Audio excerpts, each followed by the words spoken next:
হে everyone, আসসালামু আলাইকুম। কেমন আছো সবাই? অনেকদিন পর আজকে ভয়েস দিচ্ছি। তোমরা সবাই জানতে চেয়েছিলে কিভাবে আমি এই চকলেট দিয়ে পাতাগুলো বানিয়েছি। কেক বা ডেজার্টের উপর আমরা সহজ ডেকোরেশন হিসেবে এভাবে পাতা বা ফুল দিয়ে খুব সুন্দর একটা ডেকোরেশন করে দিতে পারি। আমি একটি বাটিতে গরম পানি নিয়ে নিলাম। এবার বাটিটার উপর অন্য একটি বাটি দিয়ে চকলেটের বার থেকে সাদা চকলেট আমি দিয়ে দিচ্ছি বাটিতে।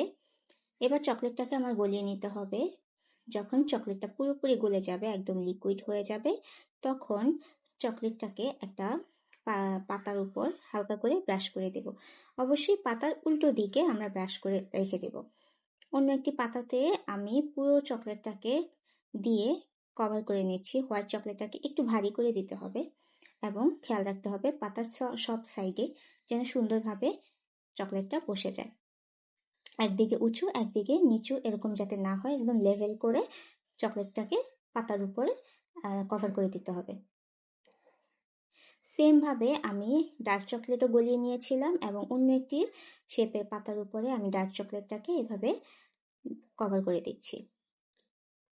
খেয়াল করে দেখবে যে খুব ভারী করে দিচ্ছি যাতে পাতলা না হয়। পাতলা হলে আবার চকলেটটাকে উঠানো যাবে না। এরপর আমরা 10 মিনিটের জন্য ফ্রিজে রেখে দেব। যেই পাতাতে আমি হালকা করে অল্প একটু হোয়াইট চকলেট ব্রাশ করে রেখেছিলাম, সেই পাতাটার উপরে আমি আবার ডার্ক চকলেট দিয়ে দিচ্ছি। যখন হোয়াইট চকলেটটা সেট হয়ে যাবে তখন উপর দিকে ডার্ক চকলেটটাকে এভাবে কভার করে দিতে হবে। কভার করে আবারও আমি পাতাটাকে ফ্রিজে রেখে দেব।